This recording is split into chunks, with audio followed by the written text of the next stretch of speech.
Hello, this is the Box Angeles podcast, and I am your host, Mike Box Elder. I hope everyone's doing well. I am lovely. Summer's upon us, and I feel great. Auditions are a little less than I'd like, but overall, I'm very good. No complaints. The only housekeeping I want to share this week is I'm on a quest for 100,000 followers, subscribers on YouTube. So if you haven't already, please subscribe to my YouTube channel, youtube.com/BoxAngeles.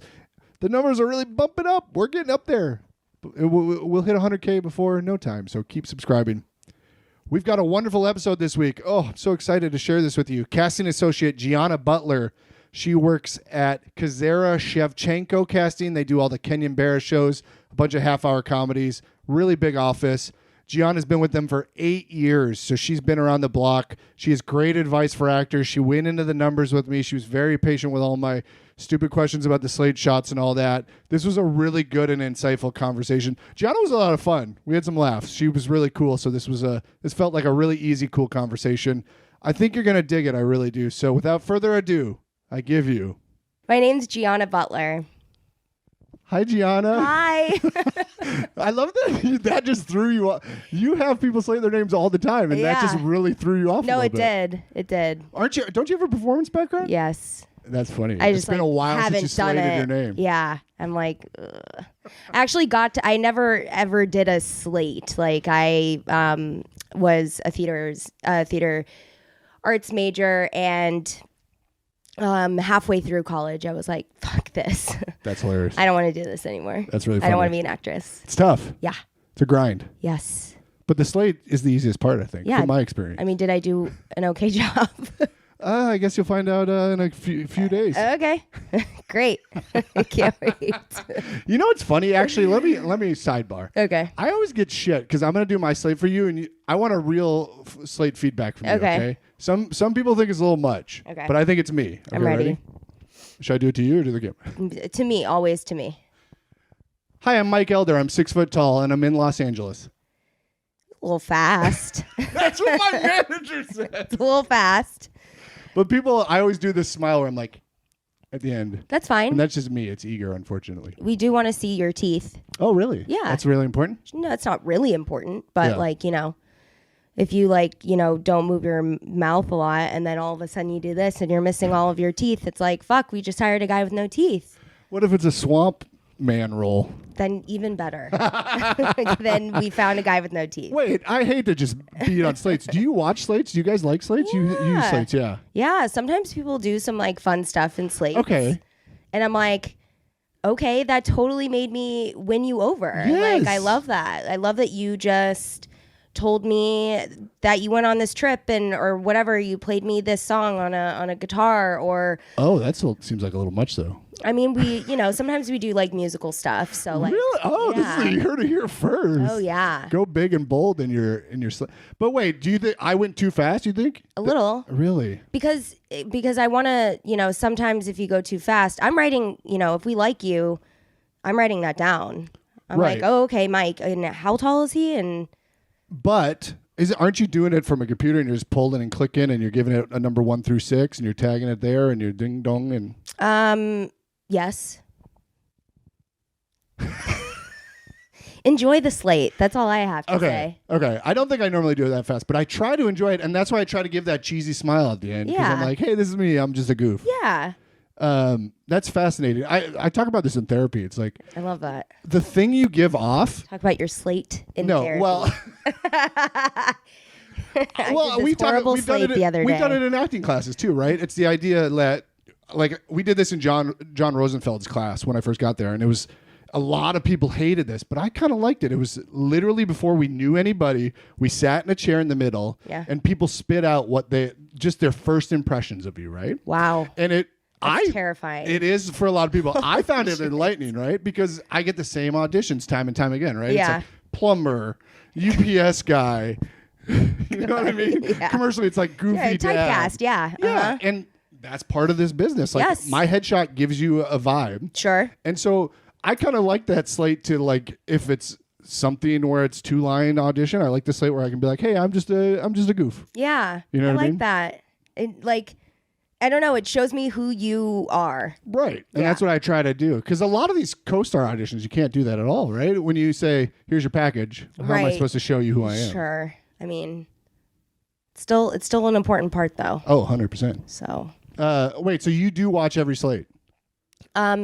Yes. If I'm going to post you and I'm going to put you on some sort of link, I want to make sure that, you're saying all the right things. And if you aren't saying where you're based, or you aren't saying if you have karate, experience, like I need to hear all that, because those are things we asked for. Right. We asked for where you're located. We asked if you have any karate experience. We asked for how old you are, whatever. So if I don't hear that in the slate, then that's, I have to go back to the agent and be like, hey, where are they located? Yeah, that's annoying. Do they do karate? It's been a crazy thing, and I'm complaining about something very small, and I apologize, but I'm sure you get this, is once we went to self-tape, so we have to do full body slates, because this is my audition role, right? So cringe. And it's like you have to pull the camera all I hate full body.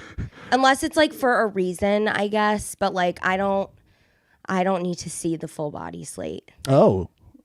That checks out. You probably say that in your auditions. Yeah. It's a nightmare. I Commercially, bet. They're like, give us profiles, full body. And literally, I take my camera to the window. And then you can see like all of my shit around me. And I'm like, this is so annoying. We don't have a Zoom and I'm doing this by myself. I cannot even. I've never worked on a commercial before. And it's very different than, scripted. Yeah. But so I work with Alexis and Christine, and they got a commercial, and they did it with our other previous associate who was with us for a little bit. His name is Max, and he does a bunch of commercial stuff. So they were doing that together. And I was just hearing about how many people they brought in person. Yeah. And how long this session was. I was like, hey guys, like how long are you guys going to do this commercial for? And they were like, our session's from 12 to 8. I was like, it's brutal. Got it. It's gnarly. I love scripted. Have you ever gone to 200 South La Brea? Have you ever been there? Do you know what that is? No. It's a huge casting center for commercials. I looked it up. Oh, you know of it? I mean, it's near the Petco. Yes. Yes. They always say above the Petco in the auditions. You should go down there and it's crazy. They got 10 rooms. It's like a fucking well-oiled machine at this point. Oh, I bet. They got 10 rooms. They got like 2 that are specifically for callbacks. They got a big chalkboard. You walk in, you see what number, you go to it. 8 hours of nonsense improv auditions where I go there and do one smile and and then that's it. Wow. It's crazy. Okay. It's like cattle in and out. I know. And I don't love that. Yeah. Well, that's probably why you got out of acting, right? Yes. Let's talk about that. How you touched on this, but how did you get into casting? How did you were taking classes for acting in college? Where? Yes, I went to San Francisco State. Okay. I was a theater major. I've done performing arts my whole life. Okay. And so I was like, yeah, like I can do this. So like, why not pursue that? Yeah. And then I didn't get into the spring musical. Oh no. And a Spring Awakening. Oh. And I also didn't get into, it was like this very cool class. It was called Brown Bag, and it was all like there was a teacher, but like it was pretty much ran by students. Yeah. And if you weren't in Brown Bag, you weren't cool. You weren't talented. No. You didn't have the chops. Okay. So I'm like, I'm gonna fucking get into Brown Bag. Yeah. I'm gonna do it. It's like the Sharpays, I imagine. Yes. And thank you for knowing that reference. Of course. What? Of course. I'm not a monster. So I, worked so hard on my audition. I thought I fucking killed it. I was like, this is in the bag, no pun intended. I got it. And I didn't get it. Oh. And my best friend picked me up from school sobbing, and I said, fuck this. I'm not doing this anymore. So I went to my advisor and I'm like, hi, I know it's a little late, but like, what else can I do with a theater major? Yeah. And he suggested casting. And then I was like, what does that mean? And he was like, do you ever think about how people get picked? Yeah. And I was like, not until now. So he was like, well, this is, he laid it out for me, whatever. I went back to my dad and I was like, I think, this is what I want to do. My dad was in the music business for like many years. Okay. I'm like, do you know anyone? Like anyone? And he's like, I got a buddy who's a manager. Like he might know a casting director. I'm like, okay. And he did. So I got an internship. summer going into my senior year of college. Oh, that's in San Francisco or down here? No, here. Oh, amazing. So like anytime that I was here, and I grew up here, so anytime I was home. Oh, I see. I was working for this casting director. That's how I met Lindsay Weissmiller. That's how I met. I don't know if you know Mayank Batter and Ali Bader. Yeah. We all worked for Nancy Nair. It's over, a couple years. And so that's how I like really started to meet like my community of friends in casting. Okay, I got some big follow-ups. Okay, go ahead. How you auditioned once for Brown Bag? Yes. I assume they only audition once every 6 months. Yeah, right? you have to be going into senior year. Which is so annoying because I feel like I did all these improv schools and they do one audition for the entire year. Yeah. It's like, look at your body of work, not just your one audition. Anyways, how it's fair to say you did not handle that rejection well. No. Now you are doing this for actors. Yes. Do you have any advice around how to handle that rejection? Have you learned from the other side a better way? Or do you have any thoughts on, have you thought about that? Yes. And the what I've come up with is that you have to be so passionate and like just a little crazy. I'm like, you have to have that little like twinkle in your eye that like I just didn't have. Yeah. I just didn't see. Yeah.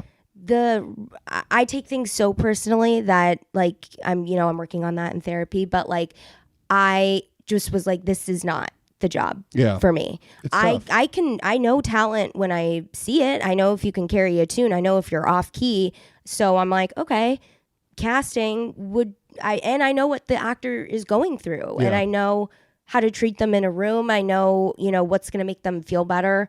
I've majority of my friends are actors. And so I get a lot of, gee, I didn't get this. And like, I haven't heard and like, blah, blah, blah. And I'm like, well, so many things go into it. Like there could be a very, higher up person who wants an offer only name. And like, they're keeping you on the back burner. I keep it real with my actor friends. I'm like, this is, or if you haven't heard anything, I always say, even if you haven't heard anything, they could come back around. Yeah. You could get it. Yeah. So just stay positive, work on the next thing work on the next audition, work on something else, put that aside. So being in theater my whole life and, knowing what actors go through, I'm like, I'm rooting for you. Yeah, like I want you to get it. And I feel like not weirdly, you probably have some sort of empathetic approach now to it. Given Absolutely. That you were so crushed and devastated that crushed. I hope a lot of casting directors have empathy, and I'm sure they do. I hope so. I hope so too. I think you probably uniquely have a little bit more than it. Yeah. Which is probably great. Yeah. Probably a really good skill to have for casting. Yes, definitely. What do you think is good skills to have for casting directors and associates? Knowing how to direct, knowing how to give a note and be like, do it like this. That was a class that I had in San Francisco. I took like a directing class. Oh, got it. And it helped me figure out how to relay what we're looking for without, line reading them. That's something that that I've learned from Alexis and Christine, that we don't like to do that because we want you to make your own choice. You know what I mean? So learning how to, or, finding a way to tell the actor the direction that you're leaning towards, in notes and whatever. And also just being patient. How so? They're not getting it. Yeah. And you really want them to get it. It's like, let's find a different approach. Like, you are going to take the time with the actor to make sure that not only we get the best take, but we also want you to feel like you got the best take. Yeah. So we don't want you leaving a, audition feeling like, I could have done that better or whatever. We'll always let you do it again. So it's really patience, because if you don't have any patience and you're like, no, done, you did it and that's it, and no other, like that is not what I'm about personally. I want to give you as many tries as possible, and that's what we go by in Alexis and Christine's office as well. So it's fair to assume that, and this is obviously pre-self-tape, it's fair to assume if somebody went in your audition room and they left, You got the take you needed from them. Yeah. You would have, if it wasn't a good take, you would have let them go again. Yes. That's great. I love to hear that. But obviously now it's changed with self-tapes. Do you ever reach out to people and say, we like you for all this? All the time. Oh, really? We are on Zoom doing notes sessions with people. With an actor. Wow. Mm-hmm. We learned that once COVID started, there were tapes that were like, we were like, oh, straight to producers, don't need any sort of like working with or whatever. And then sometimes we'd bring back people and like they did nothing the same. Yeah. And then we're on this producer Zoom and we're like, oh my God, like what happened? Like, so we're like, you know what? We have to take the time to call back, even if the tape was great. Yeah. Or even send a note to the agent and manager and say, we love their tape. Don't do anything. Don't go coach. Don't think to yourself, oh, can I do something else? Right. And, put a little, no, don't touch it because, a lot of the shows we have recently been working on are kids stuff. So kids like to go coach.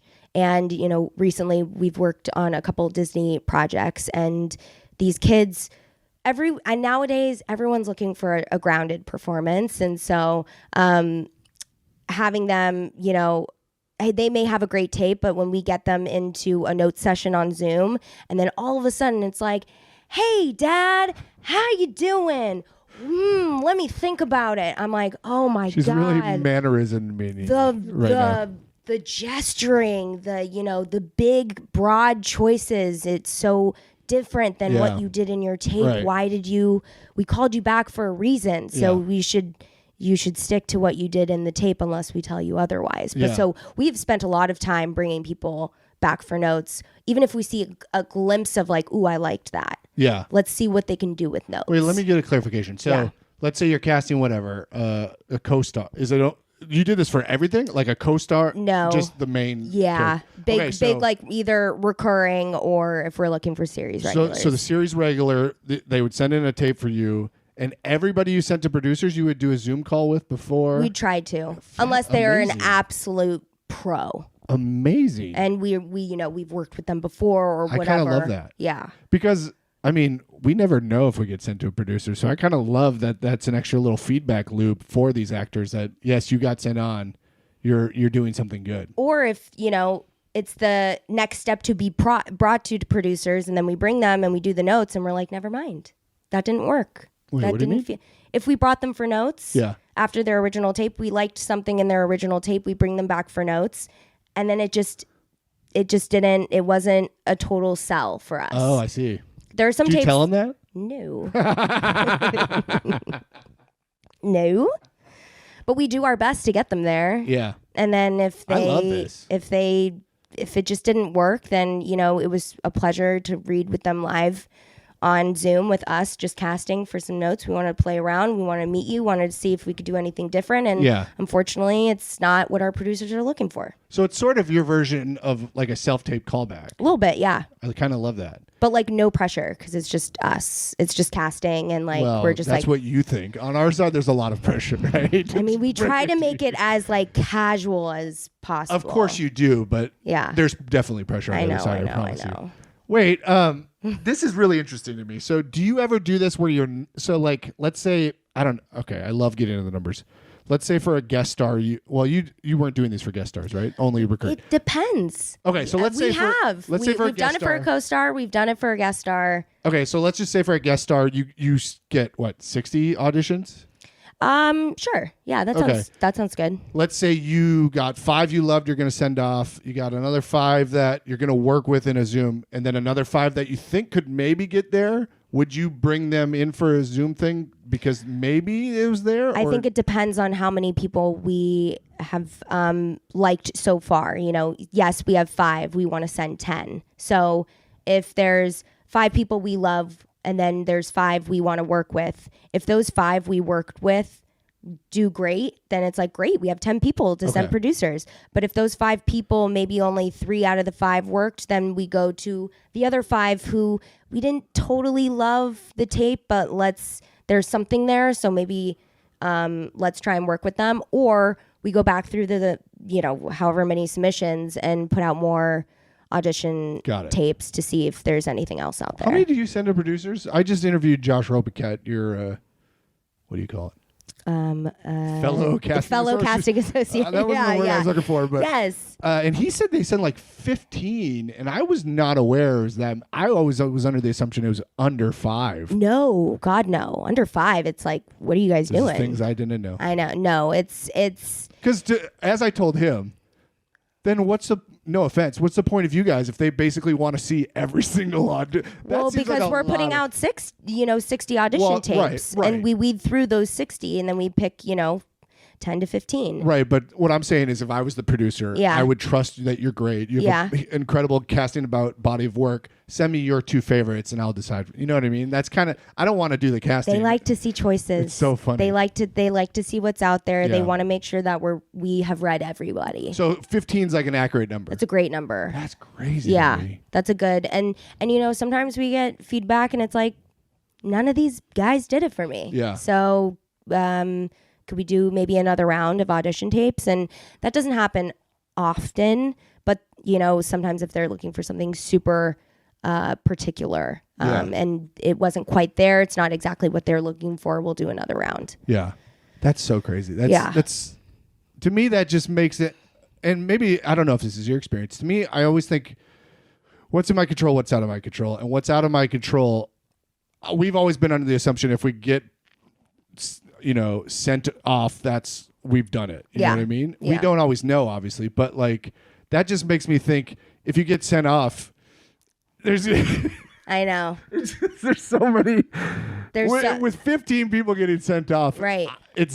There's so much out of your control. No, I know. It's gnarly. It's a lot more. I think a lot of people think we kind of just like watch an audition tape and then show it to producers, and it's so much more than that. Yeah. And like we are also wanting to make sure that we don't want the producers to feel like they've settled or like, yeah, that person will be fine. It's like, ooh, we don't want fine. Yeah. We want you to love them. We want you to be excited about them and working with them on set and whatever. Yeah. So for us, our motto in Alexis and Christine's office and in my future office, I never want a producer to settle for a choice that I want them to be elated. How much are they? And if you don't know, that's fine. How much you send them the tapes? Yeah. But do you send them any more? How much are they digging into these people's resumes and things like that? None, right? It's producers. Oh,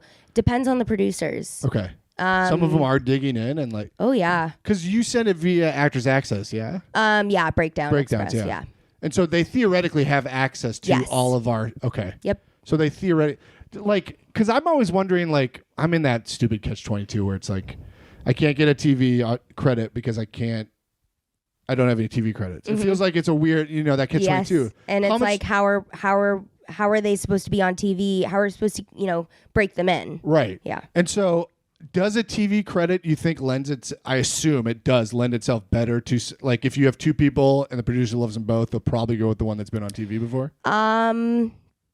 Tough to say because I'm never making the decisions, but I would like to say that they are picking the better actor or whoever's better for the role. Nice. It doesn't matter if they've been on TV or not. Democratic answer right there. It's the truth, though. But for you guys, though, you want to find new talent, right? Like, of course. You guys survive on finding the new, fresh talent, yes. right? So does that ever factor into your guys' decisions at all? Like, oh, this is a co-star. This guy's got a number of guest stars already, but this guy doesn't have anything. Maybe we should take a chance on this guy. Sometimes producers pick people who are non-union and have no credits over people who have, a bunch of TV credits. Yeah. It's about the look, it's about the vibe, it's about the actor. Yeah. At the end of the day. Yeah. And it's like, sometimes we get shit for hiring a non-union actor or someone who doesn't, have, and we're like, but how are they supposed to get? Yeah. Come on, let's give them let's bring someone new, a new face. Yeah. Like, who knows what would be next? Yeah, I think it just depends on the character, and I would hope that the producer is picking whoever's best for the role. How often are you guys looking into that? Like, do you everyone's different, obviously, but I get the sense a lot of people are just going through headshots. Occasionally, they'll jump in to see reels and stuff if it's somebody they're not familiar with. Mm-hmm. How much are you digging into the resume and the reel and things like that? Well, I look anyone that if we're prepping a role, I'm looking at their reel and I'm looking at their resume and I'm looking to see if they're SAG or not. So for every single one. So like guest star, you get 9,000 submissions. If we get 9,000 submissions, the first thing I'm looking at is face. Okay. So I'm like, ooh, good face. Okay, click on the face, the headshot. And then I click on the reel. Depends on what project. If I'm working on a comedy, then I'm going to click on your comedy reel. We love it when they're separated, by the way, like drama reel, comedy reel. So noted. And so I click on the comedy reel and then I'm like, ooh, okay, great. And then I look at the resume and like, as I'm like, watching the reel, I'm looking at the resume and then I'm going to the bottom.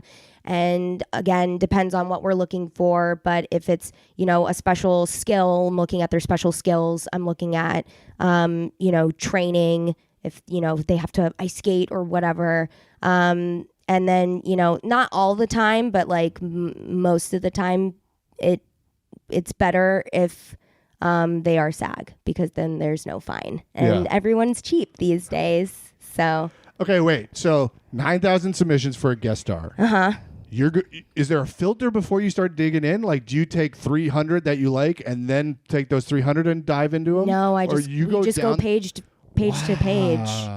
And sometimes like Alexis and Christine and I will tackle if it's like, one part and there's thousands of submissions, the three of us will go through and like weed through and, there's numbers under each profile. Yeah, 1 through 6. So Alexis has a number, Christine has a number, I have a number, my assistant Loretta has a number. So like anyone that we like or, we click on them and then sometimes, to make, I don't know, I guess this is my process, but like I go by headshot first and then like I will go through all of the submissions and then go back to who I've clicked on. And then that is when instead of as I go looking through the resumes and reels. That's what I'm saying. Yeah, I will. Is there some filter? Yeah. Ish, yes. Yes. So you tag the 300 you like, and then you divvy the resumes and reels to get down to the 60. Yes. I will. It's the headshot first. Yeah. That's and what we 60 is a good number for you, right? It depends. If we're looking for the lead of this, new Netflix show, 60 is not enough. We need to, we're working on this Disney show, and we read almost 1,000 girls. Well, that's a kid. Yes. Yeah, might be a little. Is that a little different? Yes. Yeah. Okay. And more difficult. Crazy, yeah, it's crazy. It's crazy. That is really crazy. Yeah. What's the most submissions you've ever gotten? Like. And is Josh, who I had on a couple weeks ago, was essentially like the bigger the role, the more submissions we got, which is backwards to me. And yes. So that's true for you. Yes. Okay. And so like, what's the most submissions you've ever gotten? I think 12,000, 13,000? No, less, like 3. 3,000? Yeah. Really? Mm-hmm. Oh, Josh was leading on like 7,000, 8,000. Really? Yeah. Even on a regular basis, you only get 3,000. I mean, even or it's co-stars? less than that. Yeah. What? Yeah. That's crazy to me. You're on huge, high-profile shows. I would think it would be at least 5,000. No. That's gnarly to me. Yeah. Unless it's, male or female, 20s to 30s, Caucasian, then Jesus. Like, then we're fucked.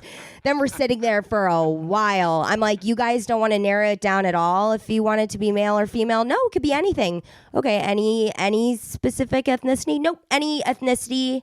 So I'm like, cool. So we're just going to get everyone in Los Angeles to submit to this because everyone's in their 20s and 30s, hilarious. Every ethnicity, whatever. It gets less the older you get, yeah? Yeah. Okay. I'm holding on to that. I think when I'm 70, there'll be like 20 in my category still actors. Yes. And I'll make it the sitcom run. I'll be on every single sitcom. The older you get, the smaller the submissions. I'll just be determined to yes. Just wait till you're 80. All the good actors are gone and it's just me. Let's redo this when we're 80, okay? Okay, perfect. Oh God, that's so funny. Yeah. Oh, that's gnarly. Okay, so 3,000 seems much more manageable to me than like 8,000. Yeah, but we're going in there with I know it's still a fuck ton. It's still a lot. How long does that take you to go through 3,000? A day? No, maybe like a couple hours. Okay. Especially if I'm, which I am. I'm looking at everyone's face When you first. That takes a while. Yeah, of course. Because that picture, I'm like, ooh, I like that picture, and then I go and look at their other pictures. Do you sort it by something, name, or just by submission time? Just by my number. But like it comes in based on time it was submitted. On time, yeah. Yeah. Do you care about slate shots? You ever watch slate shots? Sometimes there will be reels where the actor is not speaking, and I know, and it's Kind of well. Wait, you were looking at their mime reel. What does that mean? I was like, they're what? They're mime reel. It's just a compilation of moments of them in the camera. Maybe perhaps they don't have any I get it. footage where they're speaking. So Still if strange. there's a slate shot that says, hey, I'm Gianna and I'm living in Los Angeles, I want to hear your voice because you could have some weird voice. And also I could love the picture that you submitted and that you used for this submission, and then I could go look at your other pictures and I'm like, oh goodness, you look different in every picture. How am I supposed to? And then I'm like trying to look and see. So I'm going in there with a fine-tooth comb, because you're empathetic and you can understand the actor plight. I get it. That's what you're saying. Just annoying me though that actors are even making you. It's just annoying to me how many actors I feel like, and I'm projecting, are self-sabotaging. Like, why would you have things that don't look the same? Yeah. Why would you have reels that are Or I'm like, talking? I want to hear your voice. So like, absolutely. even just set up a camera and do a monologue. 100%, yeah. Please find a friend to read with. Use an audition you already had. Yes. Right? That's good for you guys? Fine. Absolutely, yeah. I just want to see what you look like on camera. I want to hear your voice. I want to see if I can see your choices or not. Yeah. You want to make those snap decisions. Yeah. Based on, Okay, so when you're filling your slots with your number, do you have a way of like, or do you simply, you've said this time and time again, so maybe it's just headshots. Do you ever go to an agent that has people they like and say, hey, I'm doing this. Can you give me your 20 best improv guys? Hey, I know you have Colleen Donovan. Can you give me Colleen Donovan type of thing? Do you start with that and then do the headshots, or do you do the headshots and then fill it in by going to agents and specific people? It depends. I think if it's a bigger role, we will speak to agencies that we know have good people that we've hired a lot. Yep. And we'll say, hey, we just put out this breakdown. Can you send us your best people for this? Yeah. And then, so we're doing that simultaneously and then also going on breakdown and going through all the submissions. Okay. So, but if there is a part that we can't find and we're like, what do we do? Then we will also go to our, agencies and management companies, whatever, and say, hey, we're still looking for this. Like, is there anyone that you didn't submit? Is there someone that wasn't available and maybe now is available? We're, having a tough time with this part. Do you do that even for the smaller roles? Again, it depends. Yeah. It depends. Sometimes we've had to do a casting. We had to do LA casting and, actors access, and then also go through agents and managers. And I've also posted on backstage and stuff like that, looking for. Is that for something very niche? Very specific. Yeah. Do you, for us fledgling actors, do you ever go to agents and managers that are not UTA, CAA, Sure. Kirk Provizio? Yes. You do? Yeah. Do you have an encyclopedic knowledge of? No, but there on breakdown there is you can view by agency and management company, and so sometimes if we are having a difficult time, or we do our first round of auditions and our producers come back and say we don't like anybody, then we will go back and we'll go to that agency or that management company, whoever it may be, that we, like and tend to work with a lot, and click on some more of their people and put out more auditions. Yeah. So it's either, it depends on if it's at the beginning of our process or we're like, we haven't found it and we are still looking at, middle process. I see. While you were saying that, I was just thinking like, it's hard for actors to get seen, but I bet it's hard for agents to get seen. Yeah. Like a new agent, if you've never heard of them, you're probably like, tough. what is it? I don't know what. Yeah. What? I mean, it's also just everything. Talent is.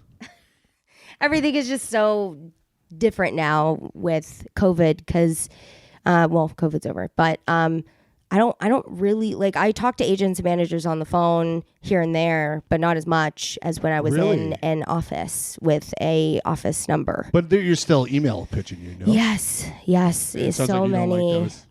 It's such a.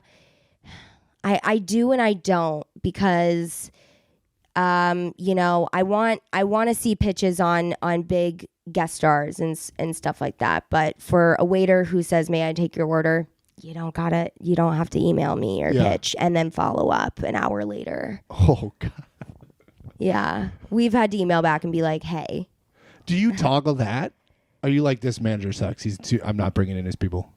Mm-hmm. Do you really? Sometimes. Yeah. You do that for actors, I assume, right? This actor is useless. I can't use him. If we've had a bad experience with said actor or, manager or agent, that definitely goes into do we want to consider them for the next project? Yeah. We have this no asshole policy. It's just like, if you're an asshole, we're not working with you. Love it. That's great. Life's too short, That's great. Yeah. Weed them out. That's great. I'm but all for that. I would never want an actor to suffer an opportunity because of something their agent did. Yeah. So that would also, we put that into consideration as well. Yeah, that sucks. Yeah. Fascinating. How else has COVID changed your guys' process? We talked about self-tapes briefly. We talked about pitches, less pitches. Now we are doing big callbacks and like chemistry reads and stuff like that in person. Oh, wow. Which is great news. But we working on Blackish and Grownish, we were given an office on the Disney lot. I went there once. Which was great. Yeah, it was nice. And so close to here where we live. So that was so nice. But now that they're like, oh, you can do your job from home. We're not giving you office space. And so we're like, okay. And so I even said, I said to Alexis and Christine, I was like, would you guys ever like rent a space for us to be? And they were like, no. Yeah. No. We'll go to like one of our, we'd go to Christine's house or we'll go to Alexis's house or whatever. But, some actors are, why aren't you bringing us in person anymore? It's like, well, I don't have an office. Yeah. That's crazy to me that they took it. Yeah. Aren't you you're doing Disney stuff, you said. Oh yeah. We're still working on Grownish. We're doing some other Disney stuff. We just wrapped a freeform show. So it's like, there's opportunity, but it's also, they're only thinking about, why would we give you an office if you've been doing your job and doing it well from home for the last 3 years? Right. Which I'm like, okay, yeah. You get penalized for being good. Uh-huh.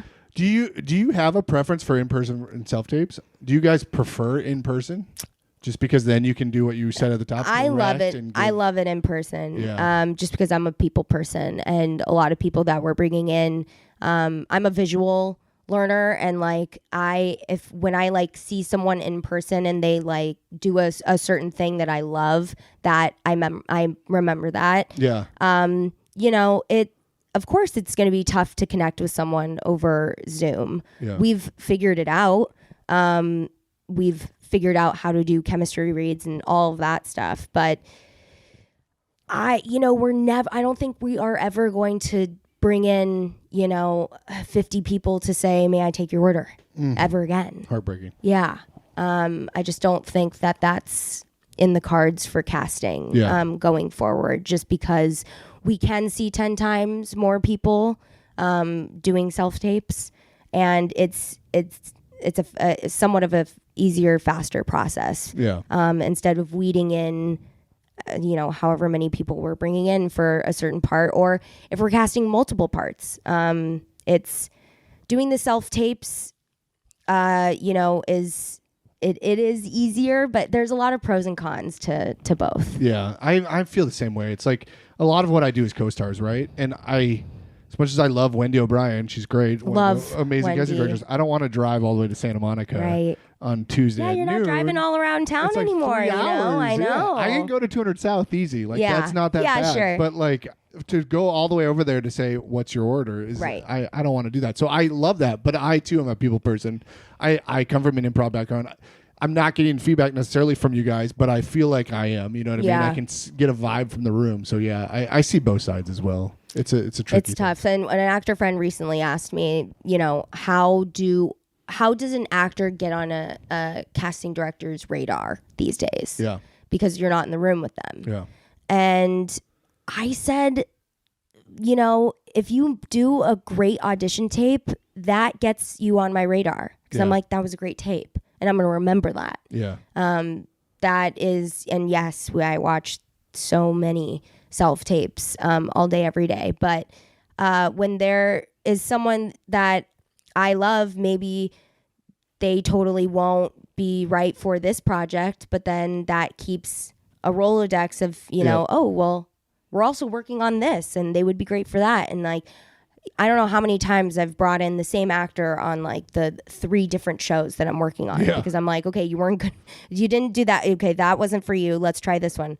Okay, that was great. Producers didn't respond. Let's try this one. So Yeah. if you put a great audition tape together and that sticks out to me. Yeah. So And I told, I was talking to Josh about this. I'm like, the best feedback an actor can get is you bringing them in a second time, right? I love when I'm like, oh yes, they love me. yes. I assume they love me, or they forgot sure. me in the thousands and they just stumbled on me. But for No. myself, they like Yeah. me. Do you have like thousands of names in your brain, or do you have thousands of headshots in your brain? Faces for And me. what happens when you have a face in the back of your brain and you can't fucking figure out their name?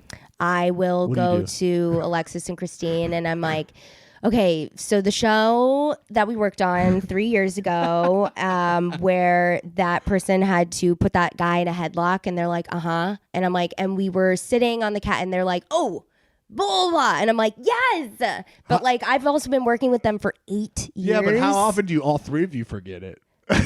Not often, Oh, really? actually. Okay, There's okay. one of us that knows. Okay, that's cool. And, you know, I think working with them for 8 years, we like, and especially Alexis and Christine, they can, you know, finish each other's sentences in their hive mind.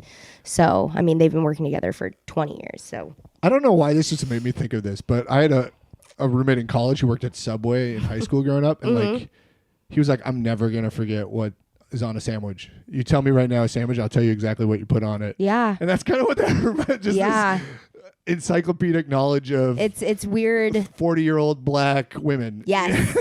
Yes.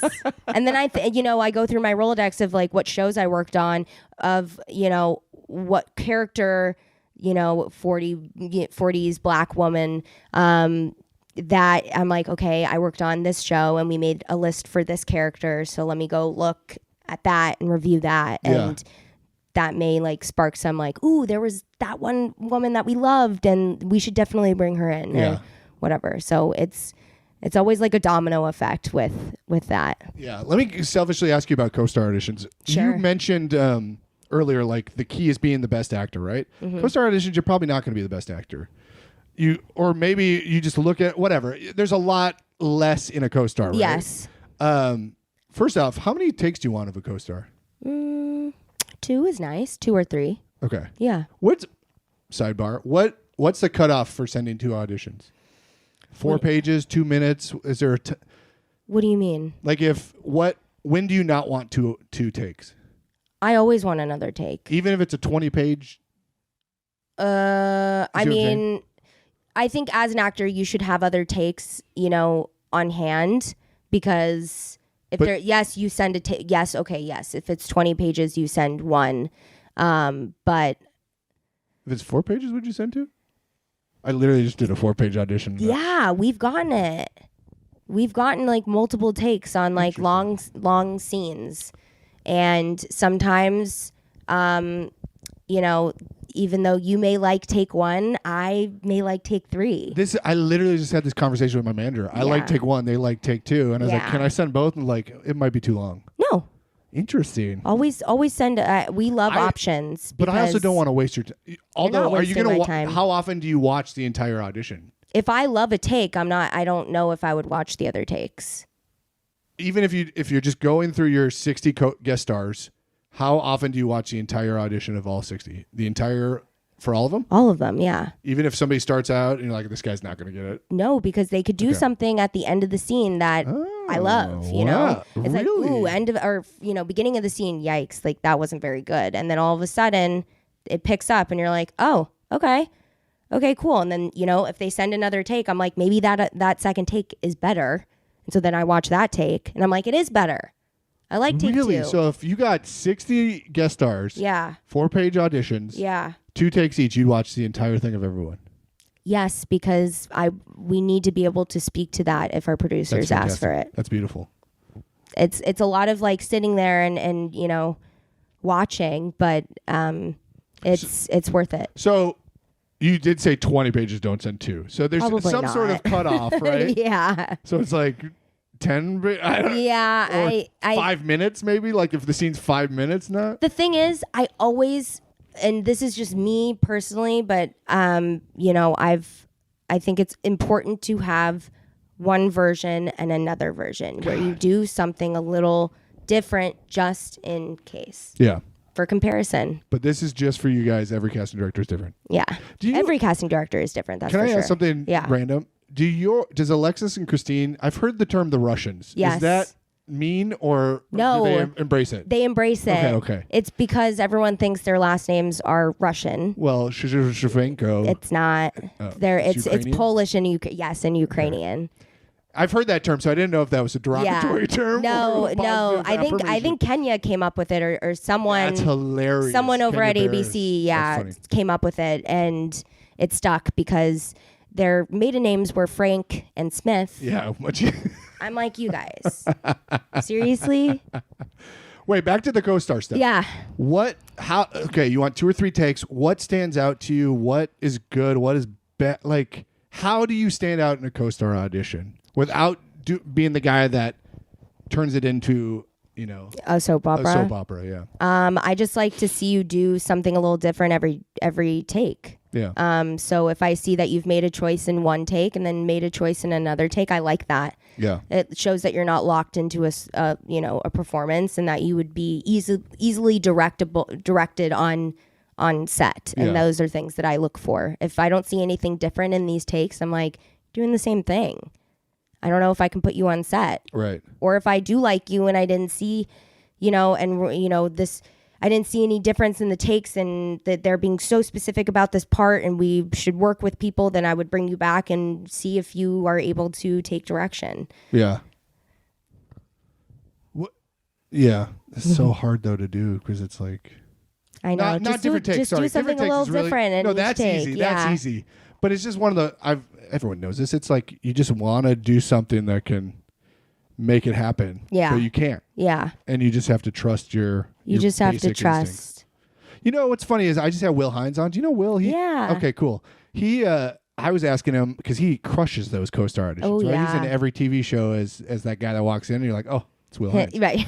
And he says he doesn't book anything from auditions, but his advice was when you're doing a co-star audition, and I love this and I haven't had a chance to use it yet, was pretend you're already famous, pretend everyone already knows your vibe, and just do your vibe. Oh, I love that. And I was like, I fucking love that. I love that. Because all my friends know my vibe. Yeah. My friends know what I got. Why don't I just take that vibe that has made me whatever I am and put it right there? Yeah. Be you. Exactly. Be you. I thought that was really cool. I love that. Nobody had ever put it into an eloquent way to phrase it, but I really like that idea. One of the notes that we give people a lot of the time is just be you. Yeah. Just do a little less and just be you. Because we obviously like your quality. We like whatever tone or vibe you are giving off. And so you never want to see the choices that you're making to be this character. You just have to inherently, have that vibe. And if that is what your vibe is, Mike, then great. Then that gets you a little closer to the job, hopefully. Yeah. Very cool. You mentioned earlier when you go out on your own, you kind of said when I have my own office. Yeah. Is that something you aspire to do? And if so, Yes. I feel like, and correct me if I'm wrong, the casting community is a little frustrated right now. Is that the right word? About sort of bigger offices taking more seemingly projects than they even know what to do with. Yeah. Do you have any concerns about that? But you do want to go out on your own? I do, yes. I have my friend Sal Schiavone, who works in Carmen Cuba's office. He and I are going to start our own company. Oh, very soon. It's in the works. Yes. Oh, I mean, we're, talking about it and putting it out there. Okay. We're like, we are going to do this, but me starting the podcast back up. I'm going to do it. I know. We're like, we swear, we promise. We're telling people we are doing it. Got it. Alexis and Christine are aware that I'm doing that.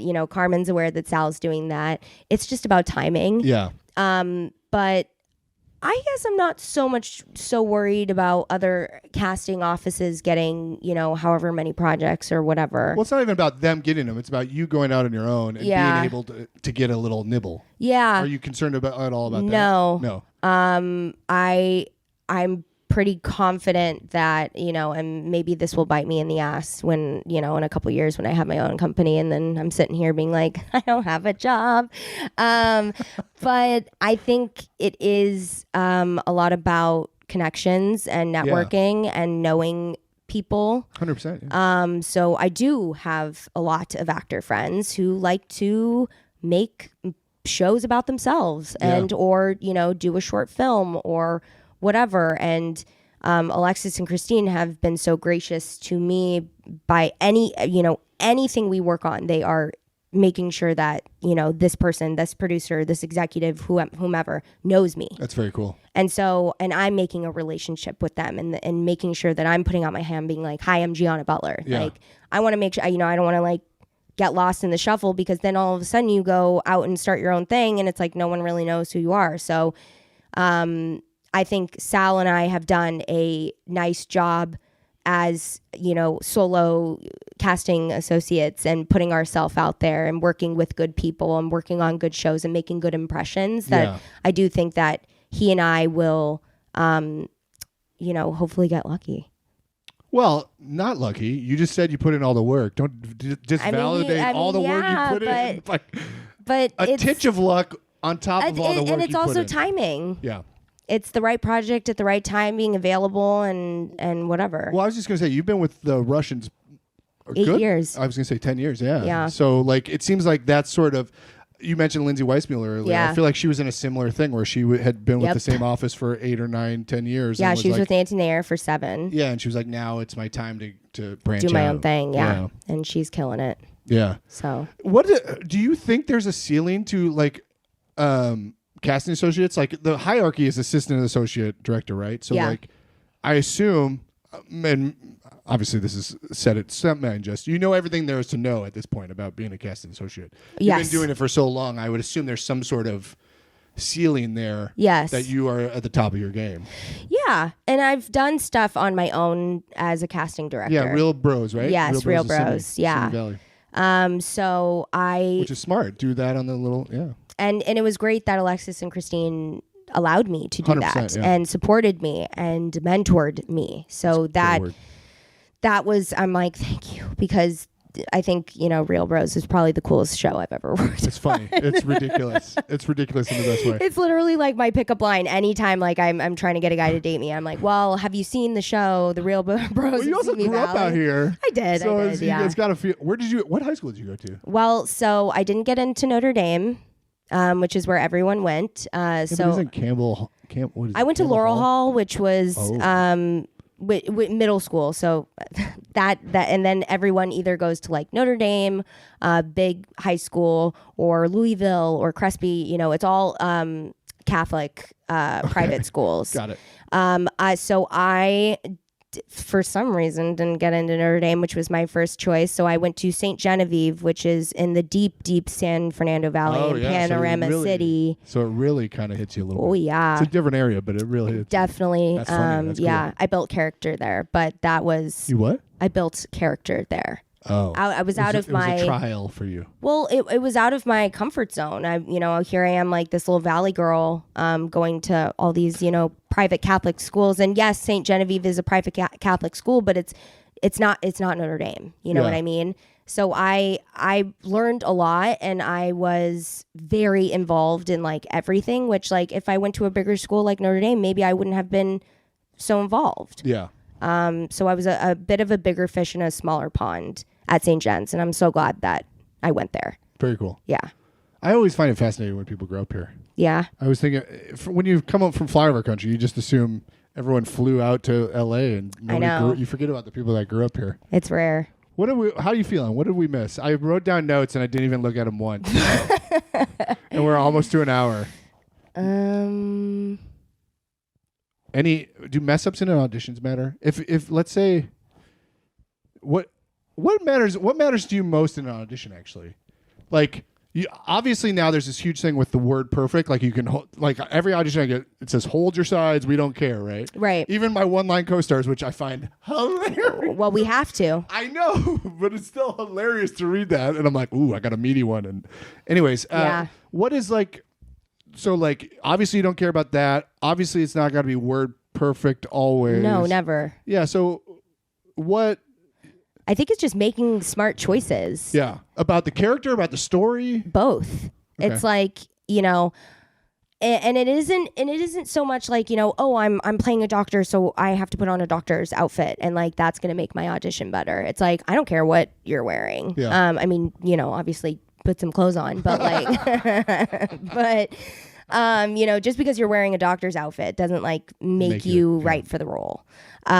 So I would like to see thoughtful, smart choices, and I want to see you do your homework because, for example, if you're auditioning for like Grownish, I want you to maybe watch an episode or two, and know how to, what the backstory of these characters. And like sometimes there are, some people would come in for an audition for Blackish and refer to Rainbow, as Bow. They're like, oh, well, Bow said blah, blah, blah. And I'm like, Bow?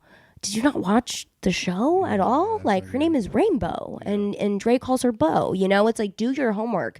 I want to make sure that you're saying these character names correctly. Yeah. And that was the biggest thing that, I was taught up at San Francisco State, and even like, I was in a interview to be a intern at Risa Brayman Garcia's office. And I was leaving Nancy's and going, just, dipping my feet into all these different casting offices. And so I was working for Risa for a bit. And in my interview with her, she said, I do this workshop class. And I said, yeah, I do. And she was like, so what did you learn about that? Or like, did you look into that? And I was like, no, but I am so open to learning about it. Yeah.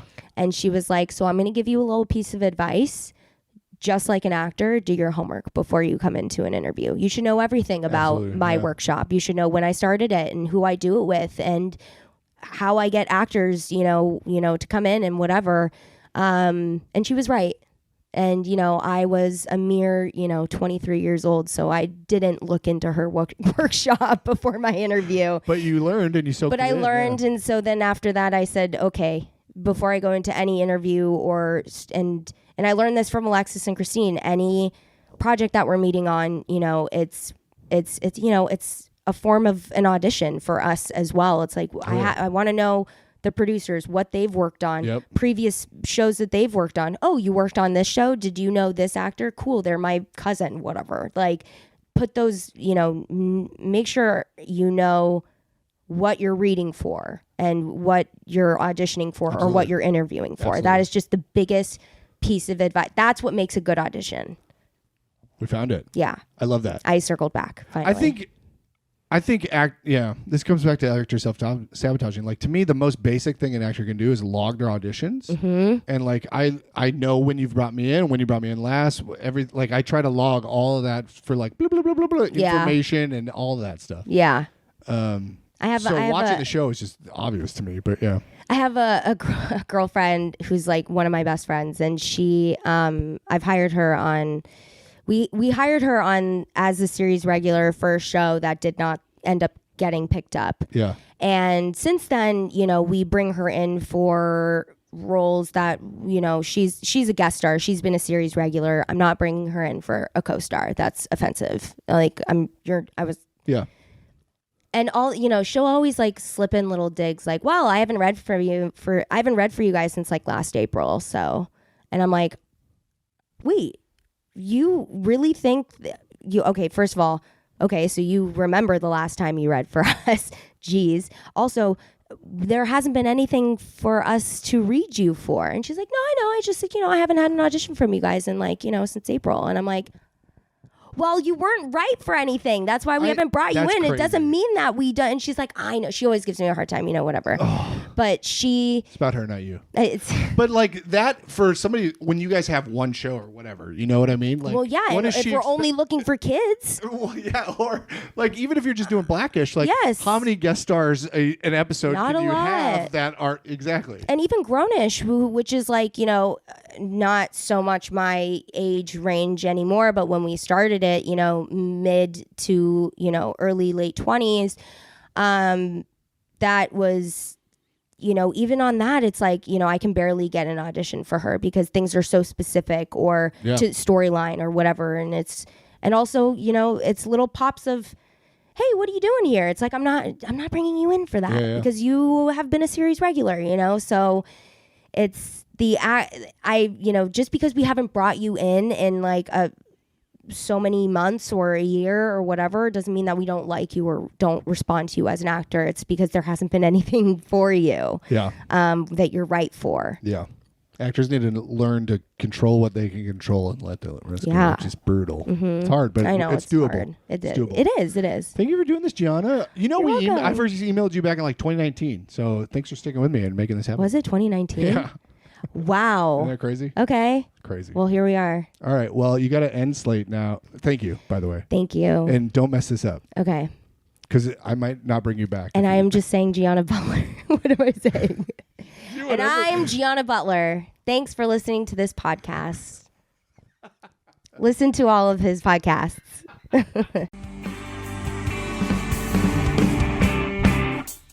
MTV and the Channel E. A thing for celebrity. Just a little crazy.